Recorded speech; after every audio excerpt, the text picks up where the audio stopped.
ಶುಭೋದಯ ಮಕ್ಕಳೇ. ಪಾಠ 4 ಡಾಕ್ಟರ್ ರಾಜ್ಕುಮಾರ್. ಡಾಕ್ಟರ್ ರಾಜ್ಕುಮಾರ್ ಯಾರಿಗೂ ಗೊತ್ತಿಲ್ಲ ಅಲ್ವಾ? ಎಲ್ಲರಿಗೂ ಗೊತ್ತು. ಅವನೊಬ್ಬ ಅತ್ಯುತ್ತಮ ನಟ ಅನ್ನೋನು. ಅವನು ಹಲವಾರು ಪ್ರಶಸ್ತಿನ ಪಡ್ಕೊಂಡಿದ್ದಾನೆ. ಅವನ ಬಗ್ಗೆ ಪಾಠ.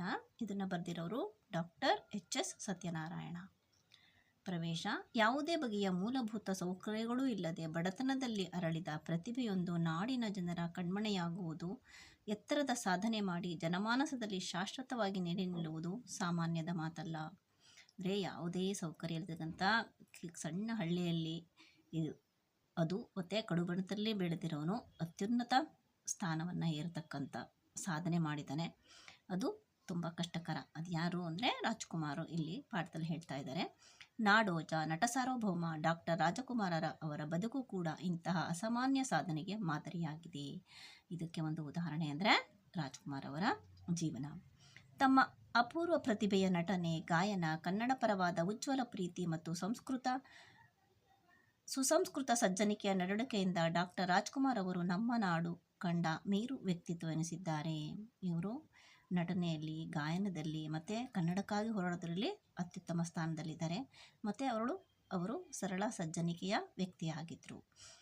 ಅವರ ಬದುಕಿನ ಕೆಲವು ವಿವರಗಳ ಅವಲೋಕನದಿಂದ ನಾಡಿನ ಮಕ್ಕಳು ಸ್ಫೂರ್ತಿ ಹೊಂದಬಲ್ಲರೆಂಬುದು ಈ ಪಾಠದ ಆಶಯವಾಗಿದೆ. ಅವರ ಬದುಕಲ್ಲಿ ತೋರಿಸತಕ್ಕಂಥ ಹಲವಾರು ಸನ್ನಿವೇಶದಲ್ಲಿ ಅವರ ವ್ಯಕ್ತಿತ್ವ ನಮಗೆ ಆದರ್ಶ ಆಗುತ್ತೆ ಅನ್ನೋ ಇದರಿಂದ ಈ ಪಾಠನ ನಮಗಿಟ್ಟಿದ್ದಾರೆ.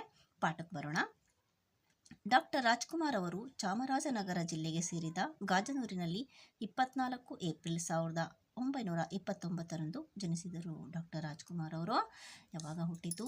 ಏಪ್ರಿಲ್ 24, 1929ನೇ ಇಸ್ವಿ ಚಾಮರಾಜನಗರ ಜಿಲ್ಲೆ ಗಾಜನೂರಿನಲ್ಲಿ ಹುಟ್ಟಿದರು. ಸಿಂಗಾನಲ್ಲೂರು ಮೂಲದ ಶ್ರೀಯುತ ಪುಟ್ಟಸ್ವಾಮಯ್ಯನವರು ರಾಜ್ಕುಮಾರ್ ಅವರ ತಂದೆ. ತಾಯಿ ಗಾಜನೂರಿನವರಾದ ಶ್ರೀಮತಿ ಲಕ್ಷ್ಮಮ್ಮನವರು. ಅವ್ರ ತಾಯಿ ಗಾಜನೂರವರು, ಅವರ ಹೆಸರು ಲಕ್ಷ್ಮಮ್ಮ. ಅವ್ರ ತಂದೆ ಸಿಂಗಾನಲ್ಲೂರವರು, ಅವ್ರ ಹೆಸರು ಪುಟ್ಟಸ್ವಾಮಯ್ಯನವರು.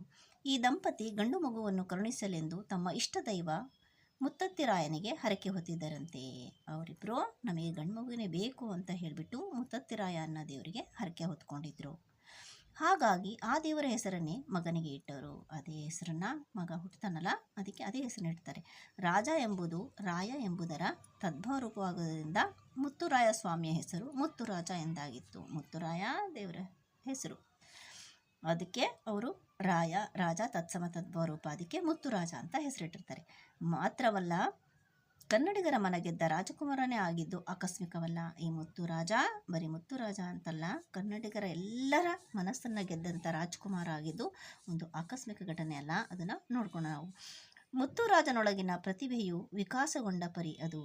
ಮುತ್ತುರಾಜ ಹೇಗೆ ಅವನ ಪ್ರತಿಭೆನ ಹೊರ ತಂದಿದ್ದು, ಮುತ್ತುರಾಜರವರು ರಾಜ್ಕುಮಾರ್ ಆಗಿದ್ದು ಎಷ್ಟು ಜನಜನಿತವಾಗಿದ್ದ ಅನ್ನೋದನ್ನು ನಾವು ತಿಳ್ಕೊಳ್ಳೋಣ. ಮಳೆ ಇಲ್ಲದೆ ಕಂಗೆಟ್ಟಿದ್ದ ನೆಲಕ್ಕೆ ಸ್ವಾತಿಯ ಮಳೆ ಸುರಿದು ತಂಪರೆಯುವ ತೆರದಿ ಜೋರು ಮಳೆ ಸುರಿಯುವಾಗ ಹುಟ್ಟಿದ ಮುತ್ತುರಾಜರ ಜನನದಿಂದ ಮನೆ ಮಂದಿಯೆಲ್ಲ ಸಂಭ್ರಮಪಟ್ಟರು. ಮಳೆ ಇಲ್ಲದೆ ಕಂಗೆಟ್ಟಿದ್ದ, ಮಳೆಯೇ ಬಂದಿರಲ್ಲ, ತುಂಬ ದಿನ ಆದ್ರೂ ಎಲ್ಲರೂ ಮಳೆಗೆ ಕಾಯ್ತಾ ಇರ್ತಾರೆ. ಆವಾಗ ಸ್ವಾತಿ ಮಳೆ ಸುರಿಯುತ್ತೆ, ಆವಾಗ ಇಡೀ ಭೂಮಿ ತಂಪಾಗಿ ಎಲ್ಲರಿಗೂ ಸಂತೋಷ ತಂದಿರುತ್ತೆ. ಅಂಥ ಸಂದರ್ಭದಲ್ಲಿ ಈ ಮುತ್ತುರಾಜ ಹುಟ್ಟಿದ್ದು, ಆವಾಗ ಮನೆ ಮಂದಿಗೆಲ್ಲ ಅಷ್ಟೇ ಸಂತೋಷ ಸಂಭ್ರಮ ತಂದುಕೊಟ್ಟಿರ್ತಾರೆ. ಬಾಲ್ಯದಲ್ಲಿಯೇ ಮುತ್ತುರಾಜರಿಗೆ ಬಡವರ ಕಷ್ಟ ಕಂಡು ಮರುಗುವ ಗುಣವಿತ್ತು. ಅವನು ತುಂಬ ಸಣ್ಣವನಿದ್ಬೇಕಾದ್ರೆ ಸಹ ಬಡವರು ಕಷ್ಟದಲ್ಲಿರೋರನ್ನ ಕಂಡ್ರೆ ಅವ್ರಿಗೆ ಕನಿಕರ ತೋರಿಸೋಂಥ ಸ್ವಭಾವ ಇತ್ತು. ಶಾಲೆಯಲ್ಲಿ ಕೂತಿದ್ದರೂ ಅವರ ಮನಸ್ಸು ಬಡತನ, ಹಸಿವು, ಕಷ್ಟಗಳತ್ತ ಹೊರಳುತ್ತಿತ್ತು. ಶಾಲೆಯಲ್ಲಿದ್ದರು, ಪಾಠ ಕೇಳ್ತಾ ಇದ್ರು, ಯಾವಾಗಲೂ ಬಡತನದ ಬಗ್ಗೆ ಅವ್ರು ಎಷ್ಟು ಹಸುವಿನಿಂದ ಇರ್ತಾರೆ, ಎಷ್ಟು ಕಷ್ಟಪಡ್ತಾ ಇರ್ತಾರೆ, ಅದನ್ನೆಲ್ಲ ಹೋಗಲಾಡಿಸ್ಬೇಕಲ್ಲ ಅಂತ ಅದ್ರ ಬಗ್ಗೆನೇ ಸದಾ ಚಿಂತನೆ ಮಾಡ್ತಾ ಇರ್ತಾನೆ. ಇದರೊಂದಿಗೆ ಹಳ್ಳಿಗಾಡಿನ ಸುಪ್ರಸನ್ನತೆ, ಸುಂದರ ಪರಿಸರ, ಮುಗ್ಧ ಜನರ ಆಚಾರ ವಿಚಾರಗಳು, ಹಳ್ಳ ಕೊಳ್ಳ, ಕಾಡು ಮುಂತಾದವೆಲ್ಲ ಮುತ್ತುರಾಜರ ಭಾವಲೋಕಕ್ಕೆ ಹಿಗ್ಗಿಸುತ್ತಿತ್ತು. ಮತ್ತು ಅವರ ಜನಗಳ ಕಷ್ಟಗಳನ್ನು ನೆನೆಸ್ಕೊತಾ ಇರ್ತಾರೆ. ಅದೇ ಥರ ಹಳ್ಳಿ ಜನದ ಸುಪ್ರಸನ್ನತೆ ಅಂದರೆ ಯಾವಾಗಲೂ ಸಂತೋಷದಿಂದ ಇರ್ತಾರೆ, ತಮ್ಮ ಕಾಯಕವೇ ಕೈಲಾಸ ಅಂತ ನಂಬಿರ್ತಾರೆ, ಅಂಥವರು ನೆನೆಸ್ಕೊತಾ ಇರ್ತಾರೆ. ಮತ್ತು ಪರಿಸರನ ನೋಡಿ ಅದರ ಸಂತೋಷ ಪಡ್ತಾ ಇರ್ತಾರೆ. ಹಳ್ಳಿ ಜನ ಎಷ್ಟು ಮುಗ್ಧ ಸ್ವಭಾವದವರು, ಅವರ ಆಚಾರ ವಿಚಾರಗಳು ಮತ್ತು ಅಲ್ಲಿ ಏನೇನಿದೆಯೋ ಅದರದ್ದೆಲ್ಲನೂ ಅವರು ಭಾವಲೋಕ ಅಂದರೆ ಅವರು ಭಾವನಾಜೀವಿಯಾಗಿ ಮಾರ್ಪಡೋಕ್ಕೆ ಒಂದು ವೇದಿಕೆ ಆಗಿರುತ್ತೆ. ಶಾಲೆಯಲ್ಲಿ ಕಲಿತದ್ದು 3ನೇ ತರಗತಿಯವರೆಗೆ ಮಾತ್ರವಾದರೂ ಆ ವಯಸ್ಸಿನಿಂದಲೇ ಆದ ಲೋಕಾನುಭವದ ಶಿಕ್ಷಣದ ಪಾತ್ರ ಇವರ ವ್ಯಕ್ತಿತ್ವವನ್ನು ರೂಪಿಸಿತು. ಅವರು ಶಾಲೆಗೆ ಹೋಗಿ ಕಲಿತಿದ್ದು 3ನೇ ಕ್ಲಾಸಿನವರೆಗೆ ಮಾತ್ರ. ಆದರೆ ಇಡೀ ಅವರ ಜೀವನ ತುಂಬ ಅವರು ಶಿಕ್ಷಣದ ಪಾತ್ರ ಅಂದರೆ ಜೀವನದಲ್ಲಿ ಕಲಿತಾನೇ ಹೋಗ್ತಾರೆ. ಅದರಿಂದ ಅವರು ಒಂದು ಒಳ್ಳೆಯ ವ್ಯಕ್ತಿತ್ವ ರೂಪುಗೊಳ್ಳುತ್ತೆ. ಇವರ ತಂದೆ ಪುಟ್ಟಸ್ವಾಮಯ್ಯನವರು ಅದ್ಭುತ ರಂಗ ಕಲಾವಿದರಾಗಿದ್ದರು. ಇವರ ತಂದೆ ಪುಟ್ಟಸ್ವಾಮಯ್ಯ ಅಂದರೆ ನಾಟಕದಲ್ಲಿ ಹೆಸರಾಗಿರ್ತಾರೆ, ಅದರಲ್ಲಿ ಕಲಾವಿದರಾಗಿರ್ತಾರೆ. ಸೋದರ ಮಾವಂದಿರು ಸೊಗಸಾದ ಗಾಯಕರಾಗಿದ್ದರು. ಮತ್ತು ಅವರ ಸೋದರ ಮಾವ ಅಂತಂದರೆ ತಾಯಿ ಅಣ್ಣ ತಮ್ಮಂದರು, ಅವರು ತುಂಬ ಒಳ್ಳೆ ಗಾಯಕರಾಗಿರ್ತಾರೆ, ಅಂದರೆ ಹಾಡೋರಾಗಿರ್ತಾರೆ. ಈ ಪರಿಸರದಲ್ಲಿ ತಮ್ಮ ಬಾಲ್ಯವನ್ನು ಕಳೆದ ಮುತ್ತುರಾಜರಿಗೆ ಸಹಜವಾಗಿ ರಂಗಭೂಮಿ ಕೈಬೀಸಿ ಕರೆಯಿತು. ಅಂದರೆ ಅವರ ತಂದೆ ನಾಟಕದಲ್ಲಿ ರಂಗ ಕಲಾವಿದರಾಗಿರ್ತಾರೆ, ಮತ್ತು ಮಾವಂದರು ಹಾಡ್ತಾ ಇರ್ತಾರೆ. ಅದರಿಂದ ಅವರು ಒಲವು ಎಲ್ಲೋಯ್ತು, ನಾಟಕ ರಂಗದ ಕಡೆ, ರಂಗಭೂಮಿ ಕಡೆ ಹೋಯಿತು. ಮುತ್ತುರಾಜ ಅವರು ಬಾಲನಟನಾಗಿ ಕಲಾ ಪ್ರಪಂಚಕ್ಕೆ ಕಾಲಿಟ್ಟರು. ಅವರಿನ್ನ ಸಣ್ಣವನು, ಬಾಲನಟ ಅಂದರೆ ತುಂಬ ಸಣ್ಣವನಿರ್ಬೇಕಾದ್ರೆ ನಟನಾಗಿ ಅವರು ಕಲಾ ಪ್ರಪಂಚಕ್ಕೆ ಬರ್ತಾರೆ. ಗುಬ್ಬಿ ವೀರಣ್ಣನವರ ನಾಟಕ ಕಂಪನಿಯಲ್ಲಿ ಮೊದಮೊದಲು ಸಖಿ, ಸೇವಕಿಯಂತಹ ಸಣ್ಣ ಪುಟ್ಟ ಪಾತ್ರಗಳನ್ನು ಮಾಡಬೇಕಾಯಿತು. ಆವಾಗ ಇನ್ನು ಬಾಲ್ಯದಲ್ಲಿ ಗುಬ್ಬಿ ವೀರಣ್ಣನವರ ನಾಟಕ ಕಂಪನಿಯಲ್ಲಿ ಸಖಿ ಅಂದರೆ ರಾಣಿಯರಿಗೆ, ಅವರಿಗೆ ಬೇರೆ ಅವರ ಕೆಲಸಗಳನ್ನು ಮಾಡ್ತಾ ಇರ್ತಕ್ಕಂಥವ್ರು, ಮತ್ತು ಸೇವಕಿ ಅಂತ ಸಣ್ಣ ಸಣ್ಣ ಪಾತ್ರಗಳನ್ನು ಮಾಡ್ತಾ ಇರ್ತಾರೆ. ಆಮೇಲೆ ಮತ್ತೋರ್ವ ಹಿರಿಯ ರಂಗಭೂಮಿ ಕಲಾವಿದರಾದ ಶ್ರೀ ಸುಬ್ಬಯ್ಯ ನಾಯ್ಡು ಅವರ ನಾಟಕ ಕಂಪನಿಗೆ ಸೇರಿ ಅನೇಕ ಮಹತ್ವದ ಪಾತ್ರಗಳನ್ನು ನಿರ್ವಹಿಸುತ್ತಾ ಬೆಳೆಯುತ್ತಿರುವಾಗ ತಂದೆಯವರ ಅಕಾಲಿಕ ಮರಣ ದುಃಖ ಎದುರಾಯಿತು. ಅದಾದಮೇಲೆ ಅವರು ಮತ್ತೊಬ್ಬ ಹಿರಿಯ ರಂಗಭೂಮಿ ಕಲಾವಿದರು ಶ್ರೀ ಸುಬ್ಬಯ್ಯ ನಾಯ್ಡು ಅವರ ನಾಟಕ ಕಂಪನಿಗೆ ಸೇರ್ತಾರೆ. ಅಲ್ಲೂ ಸ್ವಲ್ಪ ಒಳ್ಳೆ ಪಾತ್ರಗಳನ್ನು ಮಾಡ್ತಾ ಇರ್ತಾರೆ. ಆ ಸಂದರ್ಭದಲ್ಲಿ ಅವರ ತಂದೆ ತೀರ್ಕೊಂಡು ಹೋಗ್ಬಿಡ್ತಾರೆ. ಅದರ ತುಂಬ ದುಃಖ ಉಂಟಾಗುತ್ತೆ ಅವರಿಗೆ. ಇಡೀ ಕುಟುಂಬವನ್ನು ಕಾಪಾಡಬೇಕಾದ ಜವಾಬ್ದಾರಿಯನ್ನು ಆತ್ಮವಿಶ್ವಾಸದಿಂದ ಎದುರಿಸಿದ ಮುತ್ತುರಾಜರು ಈ ಅನುಭವ ಮತ್ತು ಅಭಿನಯ ಎರಡರಿಂದಲೂ ಮಾಗುತ್ತಾ ಸಾಗಿದರು. ಅವರಿನ್ನ ಸಣ್ಣ ವಯಸ್ಸಿನವರು ಇರ್ತಾರೆ, ಅವಾಗೆ ತಂದೆ ಸತ್ತು ಹೋಗ್ತಾರೆ. ಅವಾಗ ಅವರ ಜವಾಬ್ದಾರಿನೂ ಅಂದರೆ ಕುಟುಂಬದ ಜವಾಬ್ದಾರಿನೂ ಇವ್ರ ಮೇಲೆ ಬೀಳುತ್ತೆ. ಅದನ್ನು ಸಹ ಅವರು ಸಮರ್ಥವಾಗಿ ನಿಭಾಯಿಸಿದರು. ಅದ್ರ ಜೊತೆಗೆ ಅಭಿನಯದ ಕಡೆಗೂ ಅವರು ಕೆಲಸ ಮಾಡ್ತಾಯಿದ್ರು. ಕಷ್ಟದ ದಿನಗಳಲ್ಲೇ ಕಲಾವಿದನ ಕೈ ಹಿಡಿದು ಸಂಸಾರದ ಬದುಕಿಗೆ ಹೆಗಲೆಣೆಯಾದವರು ಮುತ್ತುರಾಜರ ಸೋದರ ಮಾವನ ಮಗಳಾದ ಪಾರ್ವತಮ್ಮನವರು. ಅವರಿನ್ನ ಕಷ್ಟದ ಪರಿಸ್ಥಿತಿಯಲ್ಲೇ ಇರ್ತಾರೆ. ಆವಾಗ ಅವರ ಹೆಂಡತಿಯಾಗಿ, ಅಂದರೆ ಅವರ ಹೆಗಲೆಣೆ ಅಂದರೆ ಸಹಾಯಕರಾಗಿರ್ತಾರೆ. ಅಂದರೆ ಹೆಂಡತಿಯಾಗಿ ಬಂದು ತಮ್ಮ ಇಡೀ ಸಂಸಾರದ ಜವಾಬ್ದಾರಿಯನ್ನು, ಕುಟುಂಬದ ಜವಾಬ್ದಾರಿನ ಅವ್ರ ಜೊತೆ ತಾವು ಸಾಗಿಸೋಕ್ಕೆ ಹೆಗಲು ಕೊಡ್ತಾರೆ. ಭಕ್ತ ಪ್ರಹ್ಲಾದ, ಶ್ರೀನಿವಾಸ ಕಲ್ಯಾಣದಂತಹ ಪೌರಾಣಿಕ ಚಲನಚಿತ್ರಗಳಲ್ಲಿ ಸಣ್ಣ ಪುಟ್ಟ ಪಾತ್ರಗಳಲ್ಲಿ ಕಾಣಿಸಿಕೊಂಡಿದ್ದರೂ 1954ರಲ್ಲಿ ತೆರೆಕಂಡ ಬೇಡರ ಕಣ್ಣಪ್ಪ ಎಂಬ ಚಿತ್ರವು ಮುತ್ತುರಾಜರ ಬದುಕಿನಲ್ಲಿ ಹೊಸ ಅಧ್ಯಾಯ ಬರೆಯಿತು. ಬೇಡರ ಕಣ್ಣಪ್ಪ ಚಿತ್ರ 1954ರಲ್ಲಿ ಬಂದಿದ್ದು. ಅವಾಗಿಂದ ಅವರು ತುಂಬ ಹೆಸರು ಪಡ್ಕೊಂಡ್ರು ರಾಜ್ಕುಮಾರ್ ಅಭಿನಯಕ್ಕೆ. ಅದಕ್ಕಿಂತ ಮೊದಲು ಭಕ್ತ ಪ್ರಹ್ಲಾದ, ಶ್ರೀನಿವಾಸ ಕಲ್ಯಾಣ ಅಂತಹ ಪೌರಾಣಿಕ ಅಂದರೆ ನಾವು ದೇವರ ಕಥೆಗಳನ್ನು ತಿಳಿಸತಕ್ಕಂಥ ಚಿತ್ರಗಳಲ್ಲಿ ಅವರು ಅಭಿನಯ ಮಾಡಿದ್ರೂ ಸಹ 1954ರಲ್ಲಿ ಬೇಡರ ಕಣ್ಣಪ್ಪ ಚಿತ್ರದಿಂದ ತುಂಬ ಹೆಸರು ಪಡ್ಕೊಂಡ್ರು. ಈ ಚಿತ್ರದ ನಿರ್ದೇಶಕರಾದ HLN ಸಿಂಹ ಅವರು ಮುತ್ತುರಾಜ ಎಂಬ ಹೆಸರನ್ನು ರಾಜಕುಮಾರ ಎಂದು ಬದಲಾಯಿಸಿ ಬೆಳ್ಳಿತೆರೆಗೆ ಪರಿಚಯಿಸಿದರು. ಅದು ಬೇಡರ ಕಣ್ಣಪ್ಪ ಚಿತ್ರದ ನಿರ್ದೇಶಕರು ಅವರು ಯಾರು, HLN ಸಿಂಹ ಅವರು. ಈಗ ಮುತ್ತುರಾಜ ಅನ್ನೋದನ್ನು ನಾನು ರಾಜ್ಕುಮಾರ ಅಂತ ಹೇಳಿ ಅವರು ರಸಿತ ಪರದೆಗೆ ಪರಿಚಯಿಸ್ತಾರೆ. ತಮ್ಮ ಹೆಸರನ್ನು ಬದಲಾಯಿಸುವುದು ಮುತ್ತುರಾಜರಿಗೆ ಇಷ್ಟವಿರಲಿಲ್ಲವಂತೆ. ಅವರಿಗೆ ಹೆಸರು ಬದಲಾಯಿಸ್ಕೊಳ್ಳೋಕೆ ಇಷ್ಟ ಇರಲಿಲ್ಲ. ಆದರೂ ಸಹ ಇವರು ಬದಲಾಯಿಸಿ ರಾಜ್ಕುಮಾರ ಅಂತ ಪರಿಚಯ ಮಾಡಿಕೊಟ್ರು. ಆದರೆ ಕನ್ನಡಿಗರು ರಾಜಕುಮಾರ ಎಂಬ ಹೆಸರನ್ನೇ ತಮ್ಮ ಹೃದಯ ಸಿಂಹಾಸನದಲ್ಲಿರಿಸಿಕೊಳ್ಳುವಂತೆ ತಾವು ಅಭಿನಯಿಸಿದ ಪ್ರತಿಯೊಂದು ಪಾತ್ರಕ್ಕೂ ರಾಜಕುಮಾರ್ ಜೀವ ತುಂಬಿದರು. ಈ ರಾಜ್ಕುಮಾರ್ ಅನ್ನೋ ಹೆಸರೇ ಜನಜನಿತವಾಯಿತು. ಅವರು ತುಂಬ ಚೆನ್ನಾಗಿ ಅಭಿನಯಿಸಿ, ಭಾವ ತುಂಬಿ ಅಭಿನಯಿಸಿ ಎಲ್ಲರ ಜನಮನ ಗೆದ್ದರು. ರಾಜ್ಕುಮಾರ್ ಅವರು ಅಭಿನಯಿಸಿದ ಭಕ್ತಿ ಪ್ರಧಾನವಾದ ಭಕ್ತ ವಿಜಯ, ಓಹಿಲೇಶ್ವರ, ಶ್ರೀಕೃಷ್ಣ ಗಾರುಡಿ, ಭಕ್ತ ಕುಂಬಾರ, ಸಂತ ತುಕಾರಾಮ್, ಭಕ್ತ ಕನಕದಾಸ ಮುಂತಾದ ಚಿತ್ರಗಳನ್ನು ನೋಡಿದ ಚಿತ್ರರಸಿಕರು ರಾಜಕುಮಾರ್ ಅವರ ಮನೋಜ್ಞ ಅಭಿನಯಕ್ಕೆ ಸೋತು ಹೋದರು.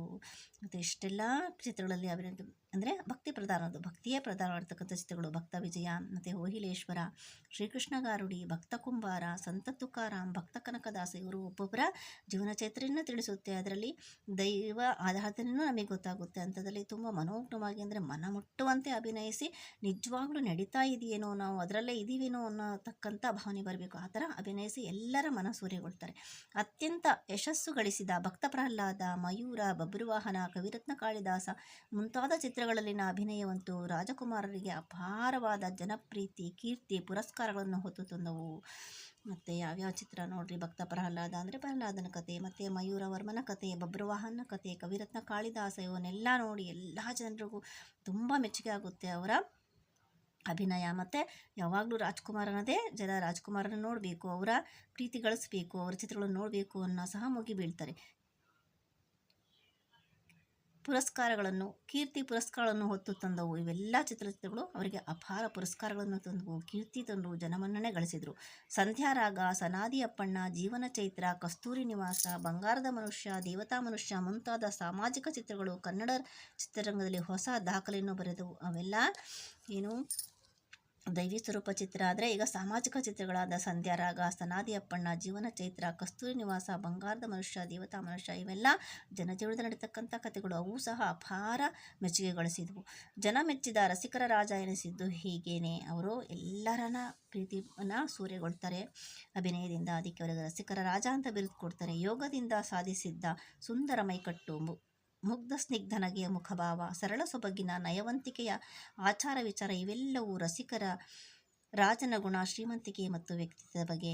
ಮತ್ತು ಅವರು ಯಾವಾಗಲೂ ಯೋಗಾಸನ ಮಾಡಿ ಅವರ ಮೈಕಟ್ಟನ್ನು ತುಂಬ ಚೆನ್ನಾಗಿ ಸುಂದರವಾಗಿ ಇಟ್ಕೊಂಡಿರ್ತಾರೆ. ಮತ್ತು ಯಾವಾಗಲೂ ಮುಖದಲ್ಲಿ ನಗುಮುಖ ಇದ್ದೇ ಇರುತ್ತೆ. ಮತ್ತು ಎಲ್ಲರೆದುರಿಗೂ ವಿನಯದಿಂದ ಇರ್ತಾರೆ. ಇವೆಲ್ಲ ಶ್ರೀಮಂತಿಕೆ ಎಂದರೆ ಗುಣಶ್ರೀಮಂತಿಕೆ ಅವರ ವ್ಯಕ್ತಿತ್ವಕ್ಕೆ ಒಂದು ಕನ್ನಡಿ. ಮತ್ತು ಅಭಿನಯನೂ ಸಹ ಅಷ್ಟೇ ಚೆನ್ನಾಗಿ ಮಾಡ್ತಾ ಇರ್ತಾರೆ. ತಮ್ಮ ಸೊಗಸಾದ ಕಂಠ ಮತ್ತು ಹಾಡುಗಾರಿಕೆಯಿಂದಲೂ ಕನ್ನಡಿಗರ ಮನೆಸೂರೆಗೊಂಡ ರಾಜ್ಕುಮಾರ್ ಅವರು ಗಾನಗಂಧರ್ವ ಎನಿಸಿದರು. ಅಭಿನಯದಲ್ಲಿ ಅಷ್ಟೇ ಅಲ್ಲದೆ ಹಾಡಿ ತಾವೇ ಸ್ವಂತ ಹಾಡಿಂದ ಅದರಲ್ಲೂ ಸಹ ಎಲ್ಲರ ಮನ ಗೆದ್ದು ಗಾನಗಂಧರ್ವ ಅಂತ ಬಿರುದನ್ನು ಪಡ್ಕೊತಾರೆ. ಸಂಪತ್ತಿಗೆ ಸವಾಲ್ ಎಂಬ ಚಿತ್ರದಲ್ಲಿ ನಾಯಕ ಎಮ್ಮೆಯ ಮೇಲೆ ಕುಳಿತು ಹಾಡಿದ ಯಾರೇ ಕೂಗಾಡಲಿ ಊರೇ ಹೋರಾಡಲಿ ಎಂಬ ಗೀತೆಯು ದಿನ ಬೆಳಗಾವುದರೊಳಗೆ ರಾಜ್ಕುಮಾರ್ ಅವರನ್ನು ಹಿನ್ನೆಲೆ ಗಾಯಕರನ್ನಾಗಿ ಪರಿಚಯಿಸಿತು. ಈಗ ಸಂಪತ್ತಿಗೆ ಸವಾಲ್ ಚಿತ್ರದಲ್ಲಿ ಅವರು ಎಮ್ಮೆ ಮೇಲೆ ಕೂತ್ಕೊಂಡು ಹಾಡ್ತಾರಲ್ಲ, ಯಾರೇ ಕೂಗಾಡಲಿ ಊರೇ ಹೋರಾಡಲಿ ಅಂತ, ಅದು ರಾತ್ರಿಯಿಂದ ಬೆಳಿಗ್ಗೆ ಆಗೋಷ್ಟೊತ್ತಿಗೆ ಎಲ್ಲರ ಮನಸ್ಸಿನಲ್ಲೂ ಬಾಯಲ್ಲೂ ಅದೇ ಹಾಡು ಹಾಡಿ ಅವರು ಒಳ್ಳೆ ಪ್ರಸಿದ್ಧ ಹಿನ್ನೆಲೆ ಗಾಯಕನನ್ನಾಗಿ ಮಾಡೋಕ್ಕೆ ಸಹಾಯ ಮಾಡಿತು. ಚಿಕ್ಕಂದಿನಿಂದಲೂ ಇವರಿಗೆ ಹಾಡಲು ಬರುತ್ತಿತ್ತು. ಜೊತೆಗೆ ನಾಟಕಗಳಲ್ಲಿ ಹಾಡಿದ ಅನುಭವವೂ ಇತ್ತು. ಅವರು ತುಂಬ ಸಣ್ಣ ವಯಸ್ಸಿನಿಂದ ಹಾಡ್ತಾಯಿದ್ರು, ನಾಟಕದಲ್ಲೂ ಸಹ ಹಾಡ್ತಾಯಿದ್ರು. ಸಂಪತ್ತಿಗೆ ಸವಾಲ್ ಚಿತ್ರದಿಂದ ತಮ್ಮ ಪಾತ್ರಗಳಿಗೆ ತಾವೇ ಹಾಡಲಾರಂಭಿಸಿದ ರಾಜ್ಕುಮಾರ್ ಅವರು ನೂರಾರು ಚಲನಚಿತ್ರ ಗೀತೆಗಳನ್ನು, ಸಾವಿರಾರು ಭಕ್ತಿಗೀತೆಗಳನ್ನು, ಅನೇಕ ಭಾವಗೀತೆಗಳನ್ನು ಹಾಡಿದ್ದಾರೆ. ಹೀಗೆ ಸಂಪತ್ತಿಗೆ ಸವಾಲಿಂದ ಪ್ರಾರಂಭಗೊಂಡಿದ್ದವರ ಹಾಡು ಅವರು ಹಾಡ್ತಾನೇ ಹೋದರು. ಮತ್ತು ಭಕ್ತಿಗೀತೆಗಳನ್ನು ಹಾಡಿದ್ರು, ಭಾವಗೀತೆಗಳನ್ನು ಹಾಡಿದ್ರು, ತಮ್ಮ ಚಲನಚಿತ್ರಕ್ಕೆ ತಾವೇ ಹಾಡ್ತಾನೆ ಹೋದರು. ಜೀವನ ಚಿತ್ರದ ನಾದಮಯ ಈ ಲೋಕವೆಲ್ಲ ನಾದಮಯ ಎಂಬ ಅದ್ಭುತ ಗಾಯನಕ್ಕಾಗಿ ರಾಷ್ಟ್ರ ಪ್ರಶಸ್ತಿಯನ್ನು ಮುಡಿಗೇರಿಸಿಕೊಂಡ ಹಿರಿಮೆಯು ಇವರದಾಗಿದೆ. ಇಷ್ಟಲ್ಲದೆ ರಾಷ್ಟ್ರ ಪ್ರಶಸ್ತಿ ಬಂತು ಯಾವುದಕ್ಕೆ? ನಾದಮಯ ಈ ಲೋಕವೆಲ್ಲ ನಾದಮಯ ಜೀವನ ಚಿತ್ರಕ್ಕೆ. ನಟನಾಗಿ ಮಾತ್ರವಲ್ಲದೆ ಅನನ್ಯ ಕನ್ನಡ ಪ್ರೀತಿಗಾಗಿಯೂ ನಾಡು ರಾಜ್ಕುಮಾರ್ ಅವರನ್ನು ಸದಾ ಸ್ಮರಿಸುತ್ತದೆ. ಇವರು ನಟನೆಗಷ್ಟೇ ಅಲ್ಲ, ಅವರು ಕನ್ನಡಕ್ಕಾಗಿ ಒಲವನ್ನು ತೋರಿಸಿದ್ದು, ಪ್ರೀತಿ ಮಾಡಿದ್ದು, ಅದನ್ನು ಉಳಿಸ್ಬೇಕು ಅಂತ ಹೋರಾಡಿದ್ದು ಸದಾ ನಾವು ಸ್ಮರಿಸಿಕೊಳ್ಳಬೇಕು. ಎಂತಹ ಆಮಿಷವೊಡ್ಡಿದರೂ ರಾಜ್ಕುಮಾರ್ ಅವರು ಕನ್ನಡ ಬಿಟ್ಟು ಬೇರೆ ಭಾಷೆಯ ಚಿತ್ರಗಳಲ್ಲಿ ನಟಿಸಲು ಒಪ್ಪಲಿಲ್ಲ. ಅವರು ಬೇರೆ ಭಾಷೆಯವರು ಬಂದು ಇನ್ನೂ ತುಂಬ ಹೆಚ್ಚು ಹಣ ಕೊಡ್ತೀವಿ ಅಂತ ಎಷ್ಟೇ ಅವರಿಗೆ ಆಸೆ ತೋರಿಸಿದ್ರು, ಇಲ್ಲ ನಾನು ಕನ್ನಡದ ಬಿಟ್ಟು ಬೇರೆ ಭಾಷೆಯಲ್ಲಿ ನಡೆಸಲ್ಲ ಅಂತೇಳಿ ಪಣ ತೊಟ್ಟು ಅದರಂತೆ ನಡ್ಕೊಂಡ್ರು. ಅಂತಹ ಕನ್ನಡ ಪ್ರೀತಿ ಅವರದ್ದು. ಕನ್ನಡ ಮೇಲೆ ಅಷ್ಟೊಂದು ಪ್ರೀತಿ ಅಭಿಮಾನ ರಾಜ್ಕುಮಾರ್ ಅವರಿಗೆ. ಕರ್ನಾಟಕದಲ್ಲಿ ಕನ್ನಡ ಭಾಷೆಗೆ ಆದ್ಯತೆ ಮಾನ್ಯತೆಗಳು ದೊರಕಬೇಕೆಂಬ ಸಂಕಲ್ಪದಿಂದ ಆರಂಭಿಸಿದ ಗೋಕಾಕ್ ಚಳುವಳಿಗೆ ಧುಮುಕಿ ರಾಜ್ಕುಮಾರ್ ಅವರು ಕನ್ನಡಿಗರ ಭಾವನೆಯ ಸ್ವರೂಪದ ಪ್ರತಿರೂಪದಂತೆ ಕಾಣಿಸಿಕೊಂಡು ಕನ್ನಡದ ಹೋರಾಟಕ್ಕೆ ಬಲ ತಂದರು. ಇವಾಗ ಗೋಕಾಕ್ ಚಳುವಳಿ ಅಂದರೆ ಕನ್ನಡಿಗರಿಗೆ ಆದ್ಯತೆ ಕೊಡಬೇಕು ಅಂತ ಹಾಗಂತ ಚಳುವಳಿಯಲ್ಲಿ ಇವರು ಮಂಚೂಣಿಯಲ್ಲಿದ್ದು ಅದಕ್ಕೆ ಆ ಹೋರಾಟಕ್ಕೆ ಬೆಂಬಲ ಕೊಟ್ಟರು. ತಾವು ಅಭಿನಯಿಸಿದ ಎಲ್ಲ ಪಾತ್ರಗಳು ಆಡುವ ಸರಳ ಸೊಗಸಾದ ಕನ್ನಡದ ನುಡಿಗಳಿಂದ ಅವರು ಕನ್ನಡಿಗರ ಎದೆಗಳಲ್ಲಿ ಸವಿಗನ್ನಡದ ಕಂಪು ತುಂಬಿದ್ದನ್ನು ನಾವು ಎಂದಿಗೂ ಮರೆಯುವಂತಿಲ್ಲ. ತಾವು ಯಾವ್ಯಾವುದು ಚಲನಚಿತ್ರಗಳನ್ನು ನಡೆಸಿದೋ ಅದರೆಲ್ಲ ಕನ್ನಡ ಸರಳವಾಗಿ ಆಡ್ತಾ ಮತ್ತು ಸೊಗಸಾಗಿ ಕನ್ನಡವನ್ನು ಮಾತಾಡ್ತಾ ಎಲ್ಲರ ಜನಮನಸ್ಸಿನಲ್ಲಿ ಕನ್ನಡವನ್ನು ಬಿತ್ತುತ್ತಾ ನಾವು ಎಂದಿಗೂ ಮರೆಯೋಕ್ಕೆ ಸಾಧ್ಯ ಇಲ್ಲ ರಾಜ್ಕುಮಾರ್ ಅವರನ್ನು. ಅಶಕ್ತ ಕಲಾವಿದರ ನೆರವಿಗಾಗಿ ರಾಜ್ಕುಮಾರ್ ಅವರು ಅನೇಕ ರಸಸಂಜೆ ಕಾರ್ಯಕ್ರಮಗಳನ್ನು ನಡೆಸಿ ನೆರವಿಗೆ ಬಂದಿದ್ದಾರೆ. ಮತ್ತು ಅವರು ಎಲ್ಲರಿಗೂ ಸಹಾಯ ಹಸ್ತ ಚಾಚಿದ್ದಾರೆ. ಅಶಕ್ತರು ಅಂದರೆ ಕೈಲಾಗದ ಕಲಾವಿದರಿಗೆ ಅವರ ನೆರವಿಗಾಗಿ ಅವರು ರಸಸಂಜೆ ಅಂದರೆ ಸಂಗೀತ ಸಂಜನ ಪ್ರಾರಂಭ ಅದನ್ನು ನಡೆಸಿಕೊಟ್ಟು ಅದರಿಂದ ಬಂದಂಥ ಹಣವನ್ನು ಅವರ ನೆರವಿಗಾಗಿ ಕೊಟ್ಟಿದ್ದಾರೆ.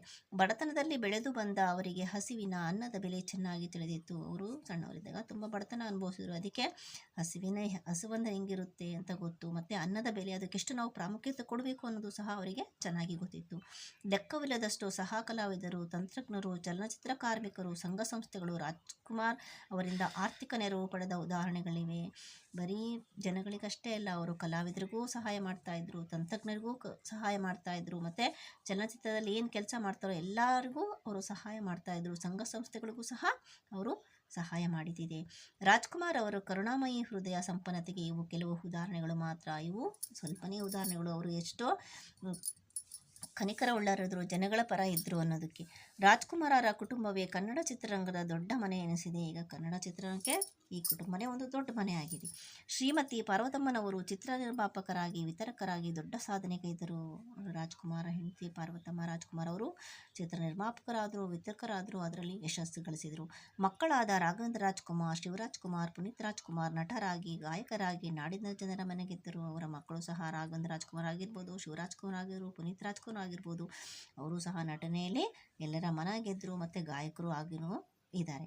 ಪುನೀತ್ ರಾಜ್ಕುಮಾರ್ ತಮ್ಮ ಬಾಲ್ಯದಲ್ಲಿಯೇ ಬೆಟ್ಟದ ಹೂವು ಚಿತ್ರದ ಅಮೋಘ ಅಭಿನಯಕ್ಕಾಗಿ ರಾಷ್ಟ್ರ ಪ್ರಶಸ್ತಿ ಪಡೆದಿದ್ದರು. ಪುನೀತ್ ರಾಜ್ಕುಮಾರ್ ನಿಮಗೆ ಗೊತ್ತಲ್ಲ, ಅವನು ತುಂಬ ಸಣ್ಣವನಿದ್ದಾಗೇನೆ ಬಾಲನಟನಾಗಿ ಬೆಟ್ಟದ ಹೂವಿನಲ್ಲಿ ಮಾಡಿದ್ದ. ಅದರಲ್ಲಿ ಅವನು ಅಭಿನಯಕ್ಕೆ ರಾಷ್ಟ್ರ ಪ್ರಶಸ್ತಿಯನ್ನು ಸಹ ದೊರಕಿಸಿಕೊಂಡ. ಅಷ್ಟು ಚೆನ್ನಾಗಿ ಅಭಿನಯ ಮಾಡಿದ. ಅವರು ತಂದೆಯಂತೆಯೇ ಕರ್ನಾಟಕ ರತ್ನ ಎನಿಸಿದ ಸಾಹಸಗಾಥೆ ಬೇರೆಯೇ ಇದೆ. ಅವರು ಸಹ ತಂದೆಯಂತೆ ಕರ್ನಾಟಕ ರತ್ನ ಪ್ರಶಸ್ತಿ ಪಡೆದರು. ಅವ್ರದ್ದು ಕಥೆನೇ ಇನ್ನೊಂದು, ಅವರ ಸಾಹಸನೇ ಬೇರೆ. ನಾವು ಓದಿನೇ ತಿಳ್ಕೋಬೇಕು. ರಾಜ್ಕುಮಾರ್ ಅವರ ಮೊಮ್ಮಕ್ಕಳು ಸಿನಿಮಾ ನಾಯಕರಾಗಿರುವುದು ಈ ಕಲಾ ಸಂಪನ್ನತೆಯು 3ನೇ ತಲೆಮಾರಿಗೂ ಹರಿದು ಬಂದಿರುವುದು ಪ್ರತೀಕವಾಗಿದೆ. ಅವರು ರಾಜ್ಕುಮಾರ್ ಅಲ್ಲದೆ, ಅವ್ರ ಮಕ್ಕಳಲ್ಲದೆ, ಅವ್ರ ಮೊಮ್ಮಕ್ಕಳು ಸಹ ಸಿನಿಮಾ ರಂಗಕ್ಕೆ ಬಂದಿರೋದು ಅವರ ಇಡೀ ಕುಟುಂಬವೇ. ಅಂದರೆ 3ನೇ ತಲೆಮಾರು ಸಹ ಈ ಚಿತ್ರರಂಗಕ್ಕೆ ಬಂದಿದ್ದಾರೆ. ರಾಜ್ಕುಮಾರ್ ಎಂಬ ಸಮೂಹಕ ಪ್ರತಿಭೆಗೆ ಮನಸೋತ ಕನ್ನಡಿಗರು ಅವರನ್ನು ನಟ ಸಾರ್ವಭೌಮ, ಕಲಾಕೌಸ್ತುಭ, ಕಲಾಕೇಸರಿ, ವರನಟ, ರಸಿಕರ ರಾಜ, ಗಾನಗಂಧರ್ವ, ಕನ್ನಡದ ಕಣ್ಮಣಿ ಮುಂತಾದ ವಿಶೇಷಣಗಳಿಂದ ಕರೆದು ಸಂತೋಷಪಟ್ಟರೆ 1979ರಲ್ಲಿ ಮೈಸೂರು ವಿಶ್ವವಿದ್ಯಾಲಯವು ಗೌರವ ಡಾಕ್ಟರೇಟ್ ಪದವಿ ನೀಡಿ ಪುರಸ್ಕರಿಸಿತು. ಈಗ ರಾಜ್ಕುಮಾರ್ ಅವರ ನಟನೆಯಲ್ಲಿ ಎಷ್ಟು ಮೇರು ವ್ಯಕ್ತಿತ್ವ ಮೆರೆದರೆ. ಸಮೂಹ ಅಂದರೆ ನಾವು ಮನಸ್ಸನ್ನು, ಅವರನ್ನು ನಟನೆ ನೋಡಿದ್ರೆ ನಾವು ಅವ್ರಿಗೆ ಭಾವಪರಿಸರ ಆಗ್ಬಿಡ್ತೀವಿ. ಅಂಥ ಪ್ರತಿಗೆ ಮನಸೋತು ಎಲ್ಲ ಜನರು ಏನಂತ ಬಿರುದುಕೊಟ್ರು, ನಟ ಸಾರ್ವಭೌಮ ಅಂದರು, ಕಲಾಕೌಸ್ತುಭ ಅಂದರು, ಕಲಾಕೇಸರಿ ಅಂದರು, ವರನಟ ಅಂದರು, ರಸಿಕರ ರಾಜ ಅಂದರು, ಮತ್ತು ಗಾನಗಂಧರ್ವ ಅಂದರು. ಇಷ್ಟೆಲ್ಲ ವಿಶೇಷಣಗಳನ್ನು ಹೊಂದಿರೋದು. ಅಷ್ಟಲ್ಲದೆ ಮೈಸೂರು ವಿಶ್ವವಿದ್ಯಾಲಯ ಅವರಿಗೆ ಗೌರವ ಡಾಕ್ಟರೇಟ್ ಪ್ರಶಸ್ತಿ ನೀಡಿ ಗೌರವಿಸಿತು. ಅಂದಿನಿಂದ ಇವರು ಎಲ್ಲರ ಪ್ರೀತಿಯ ಡಾಕ್ಟರ್ ರಾಜ್ಕುಮಾರ್ ಎನಿಸಿದರು. ಯಾವಾಗ ಡಾಕ್ಟರೇಟ್ ಕೊಟ್ಟರು ಮೈಸೂರು ವಿಶ್ವವಿದ್ಯಾಲಯದವರು, ಅವರು ಡಾಕ್ಟರ್ ರಾಜ್ಕುಮಾರ್ ಅಂತಾದರು. ಕೇಂದ್ರ ಸರ್ಕಾರದ ಇವರ ಕಲಾ ಸೇವೆಗೆ ಪದ್ಮವಿಭೂಷಣ ಪ್ರಶಸ್ತಿಯನ್ನು ಗೌರವಿಸಿತು. ಮತ್ತು ರಾಜ್ಯ ಪ್ರಶಸ್ತಿಯಲ್ಲದೆ ಕೇಂದ್ರ ಪ್ರಶಸ್ತಿಯಾದ ಪದ್ಮವಿಭೂಷಣ ಪ್ರಶಸ್ತಿಯನ್ನು ಸಹ ಅವರು ಪಡ್ಕೊಂಡ್ರು. ಜೀವಮಾನದ ಸಾಧನೆಗಾಗಿ ಭಾರತ ಸರ್ಕಾರದ ಅತ್ಯುಚ್ಚ ಪ್ರಶಸ್ತಿಯಾದ ದಾದಾ ಸಾಹೇಬ್ ಫಾಲ್ಕೆ ಪ್ರಶಸ್ತಿಯೂ ದೊರೆಯಿತು. ಮತ್ತು ಭಾರತ ಸರ್ಕಾರದ ಅತ್ಯುತ್ತಮ ಪ್ರಶಸ್ತಿ ಅಂದರೆ ಅತ್ಯುಚ್ಚ ಪ್ರಶಸ್ತಿ ಅದು ದಾದಾ ಸಾಹೇಬ್ ಫಾಲ್ಕೆ ಪ್ರಶಸ್ತಿ ಸಹ ಅವರ ಮುಡಿಗೇರಿತು. ಕರ್ನಾಟಕ ಸರ್ಕಾರವು ಕರ್ನಾಟಕ ರತ್ನ ಪ್ರಶಸ್ತಿ ನೀಡಿತು ಮತ್ತು ಕರ್ನಾಟಕ ರತ್ನ ಪ್ರಶಸ್ತಿಯನ್ನು ಸಹ ಕೊಟ್ಟರು. ಈ ಮೊದಲೇ ಹೇಳಿದಂತೆ ಬಡತನದ ಪರಿಸರದಲ್ಲಿ ಹುಟ್ಟಿದರೂ ಸಾಧನೆಯ ತಪಸ್ಸಿನಲ್ಲಿ ಶ್ರದ್ಧೆ ಇದ್ದರೆ ಯಾವುದೂ ತೊಡಕಲ್ಲ ಎಂಬುದು ರಾಜ್ಕುಮಾರ್ ಅವರ ಬದುಕು ದೊಡ್ಡ ಮಾದರಿಯಾಗಿದೆ. ಈಗ ಮೊದಲೇ ಹೇಳಿದ್ರಲ್ಲ ಯಾವ ಥರ ನಾವು ಸಾಧನೆ ಮಾಡಬೇಕು ಅಂತ. ಅವನು ಬಡತನದಲ್ಲಿ ಹುಟ್ಟಿದರೂ ಸಹ ಯಾವುದೇ ಅಡೆತಡೆ ಇಲ್ಲದೆ ಅವರು ಅತ್ಯುತ್ತಮ ವ್ಯಕ್ತಿಯಾಗಿ, ಒಳ್ಳೆಯ ಅಭಿನೇತ್ರಿಯಾಗಿ ಮತ್ತು ಅಷ್ಟೂ ಸಹ ಪುರಸ್ಕಾರಗಳನ್ನು ಗೆದ್ದು ಎಲ್ಲರಿಗೂ ಜನಮಾದರಿಯಾದರು. ಅದೇ ಬಗೆಯ ಪರಿಸ್ಥಿತಿಯಲ್ಲಿ ಹುಟ್ಟಿದ ನಮ್ಮ ನಾಡ ಮಕ್ಕಳಿಗೆ ಅನುಕರಣೀಯವೂ ಅನುಸರಣೀಯವೂ ಆಗಿದೆ. ಅಂದರೆ ನಾವು ಈ ಕರ್ನಾಟಕದಲ್ಲಿ ಹುಟ್ಟಿದ್ದೀವಿ, ಅದೇ ಪರಿಸ್ಥಿತಿಯಲ್ಲಿ ಬೆಳೆದಿದ್ದೀವಿ, ನಮಗೂ ಸಹ ಅವರ ಜೀವನ ಆದರ್ಶ ಆಗಬೇಕು, ನಾವು ತುಂಬ ಎತ್ತರದ ಸ್ಥಾನವನ್ನು ಪಡಿಬೇಕು ಅನ್ನೋದು ಈ ಪಾಠದ ಆಶಯ ಆಗಿದೆ.